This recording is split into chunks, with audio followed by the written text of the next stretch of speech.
toujours un plaisir de vous retrouver sur Medi 1. Soyez les bienvenus dans l'invité de la rédaction. Selon l'UNESCO, 258 millions d'enfants et de jeunes ne vont toujours pas à l'école. 617 millions d'enfants et d'adolescents ne savent ni lire ni effectuer des calculs simples. Moins de 40% des filles en Afrique subsaharienne achèvent leur scolarité secondaire et près de 4 millions d'enfants et de jeunes réfugiés ne sont pas scolarisés. La problématique de l'éducation en Afrique s'articule ainsi autour des questions clés d'accès, de la qualité, de l'équité et de la pertinence et de la capacité du système éducatif. Nous parlons aujourd'hui des grands défis de l'éducation en Afrique et pour en discuter, Doumbia Idrissa est avec nous. Bienvenue sur notre plateau. Merci beaucoup, c'est moi qui vous remercie. Avec vous, nous allons parler de la qualité de l'éducation, mais je rappelle que vous êtes doctorant en éthique, philosophie politique et morale. Vous êtes aussi enseignant. En effet. Selon les sociologues, si le taux de scolarité s'améliore sur le continent, la qualité recule toutefois. Qu'est-ce que vous pensez de cette assertion? Cette assertion, elle est vérifiée parce que le constat nous montre déjà que nos apprenants que nous avons, sérieusement, ont un problème peut-être de remédiation, mais nous constatons que l'éducation qui est passée n'est pas peut-être retenue, mais lorsqu'on constate les résultats, on voit qu'il est totalement en déphasage avec la vision attendue. Donc on peut dire que l'éducation, certes aussi, la quantité est là, mais toutefois la qualité fait défaut. Justement, l'UNESCO parle de la qualité de l'éducation. Qu'est-ce qui fait que la qualité fait défaut? Est-ce que c'est le nombre pléthorique, c'est les infrastructures, c'est le système? Entre autres, on peut dire que tous ces problèmes-là se retrouvent et voilà pourquoi on peut parler d'un cancer, parce qu'aujourd'hui, l'éducation en Afrique, particulièrement en Côte d'Ivoire, souffre et connaît beaucoup de problèmes. Lors des états généraux, le professeur Vali Sidibé rappelait que il est impossible pour nous aujourd'hui, lui-même qui est un pédagogue en la matière, d'avoir des apprenants bien formés lorsque nous savons que nous avons des effectifs pléthoriques, des enseignants démotivés, des élèves qui n'ont pas de repères. Vous voyez, ces trois choses déjà révèlent le résultat de ce que nous connaissons chaque fois au niveau de l'éducation. Nous avons des effectifs pléthoriques. L'UNESCO nous enseigne que l'effectif minimal ou encore convenable doit être de 30 à 35, d'autres me parlent de 25. Mais lorsque nous constatons, souvent il y a des classes avec plus de 100 élèves. Êtes-vous sûr que l'enseignant pourrait passer convenablement une éducation appropriée à ces élèves-là? Je ne crois pas. Mais dans d'autres cas aussi, il faut voir le revers de la médaille, puisque si souvent le résultat n'est pas convenable, est-ce que les enseignants eux-mêmes, est-ce qu'ils sont dans les bonnes conditions? C'est aussi une question. Un professeur nous parlait de l'état de clochardisation des enseignants. Qu'est-ce qu'ils voulaient transmettre? Ces enseignants-là ne sont pas sérieusement motivés. Ce qu'ils font, ils ne sont pas sûrs d'être sérieusement en train de faire quelque chose de bon, puisque eux-mêmes, ils ont, au niveau de la formation, la qualité, peut-être, ça fait défaut. Est-ce que au niveau la de la plupart d'entre eux, il n'y a pas, ce n'est pas sérieusement ça? est-ce que la plupart d'entre eux vont aussi par vocation? Exactement, il y a toutes ces problématiques. Quand bien que nous savons que dans les privés, comment les recrutements se font, quelqu'un qui vient d'avoir le bac, puisqu'il connaît peut-être le fondateur ou encore le directeur, on peut lui trouver des heures l'année prochaine. Mais malgré ce tableau qui est décrit, on retrouve tout de même des élèves ou étudiants africains qui étudient ailleurs, qui partent de leur continent, de leur pays, mais qui brillent devant d'autres nationalités. Comment on peut l'expliquer? C'est les conditions nouvelles ou c'est les prérequis? Exactement. Les conditions ailleurs, telles qu'en Europe, ne sont pas les mêmes ici en Afrique.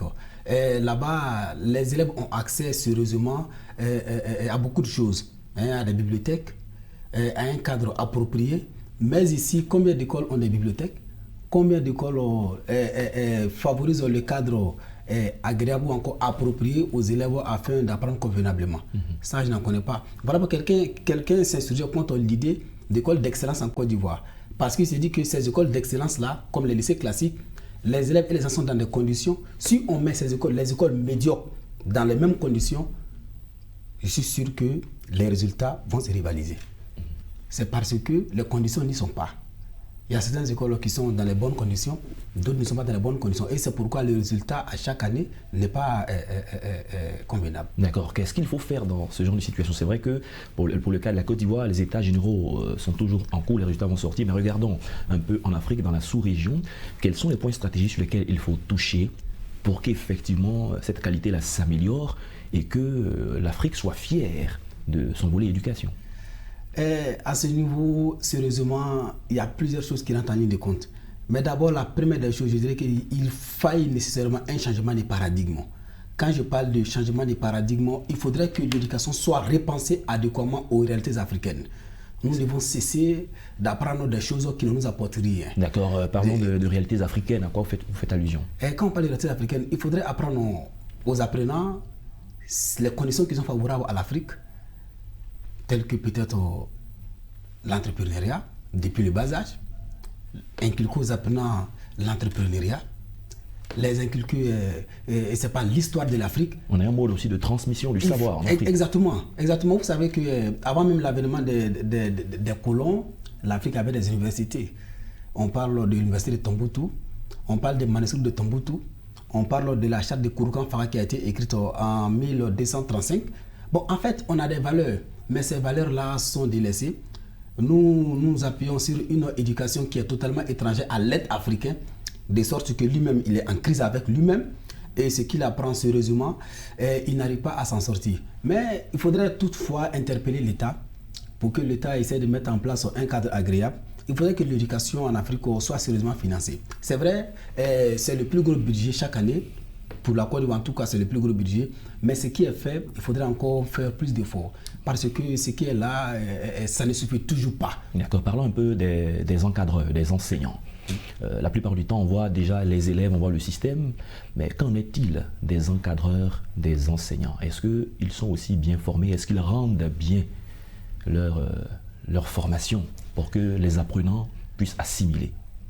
Et à ce niveau, sérieusement, parce qu'au niveau des encadreurs eux-mêmes, au niveau des enseignants eux-mêmes, il faudrait aussi notifier qu'il y a un certain nombre de problèmes. Si certains enseignants sont bien formés dans les normes, d'autres ne le sont pas. D'autres n'ont même pas de formation. Comme on le disait, beaucoup ne vont pas à l'éducation par vocation. Ils vont pour se faire seulement des sous.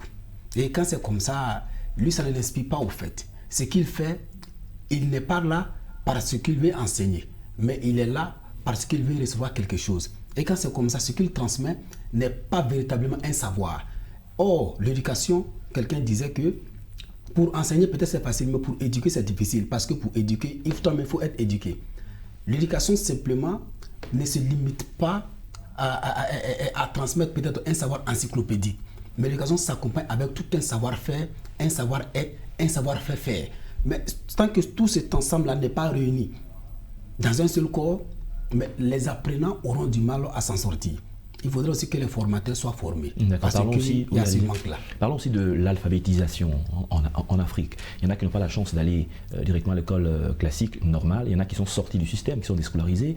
Il y en a qui reprennent le chemin de l'école par les cours d'alphabétisation. Qu'est-ce que vous pensez de tous ces programmes pour aider les uns et les autres, les femmes, les jeunes, à pouvoir réapprendre? Oui, ces programmes-là sont les bienvenus et nous encourageons d'ailleurs tous ces ONG, tous ces programmes qui essaient de mettre en place des programmes d'alphabétisation pour permettre à ceux qui n'ont pas eu la chance soit de poursuivre ou encore d'aller à l'école. Parce que nous savons qu'en Afrique subsaharienne comme ça, le taux de scolarisation est très faible. Nous sommes autour de 33%, alors qu'ailleurs, les gens sont autour de 90%. Vous voyez qu'en Afrique subsaharienne, on doit faire beaucoup d'efforts. Et là même, ce n'est pas encore mentionné le taux de scolarisation de la jeune fille, qui est sérieusement très bas. Donc je me dis que ces mécanismes-là doivent être accompagnés sérieusement afin de promouvoir l'éducation en Afrique de l'Ouest, mais aussi de façon générale en Afrique. D'accord, la dernière question sûrement. Si le taux de scolarisation est de plus en plus élevé, pensez-vous qu'il y aura systématiquement un impact considérable et positif sur le développement des pays africains? Oui, dans la mesure où, lorsque le taux de scolarisation est élevé, il faudrait que les moyens soient mis à disposition pour accompagner ce taux-là. C'est ce que je peux dire. D'accord, merci Monsieur Doumbia Idrissa. Vous êtes doctorant en éthique, philosophie politique et morale, aussi enseignant. Avec vous, nous avons parlé de l'éducation, les grands défis du secteur éducatif en Afrique. Exactement. Merci d'être passé sur notre plateau. C'est moi qui vous remercie, M. Ouma. C'est la fin de cette émission. Merci à tous de l'avoir suivi. Bonne suite de nos programmes sur Média.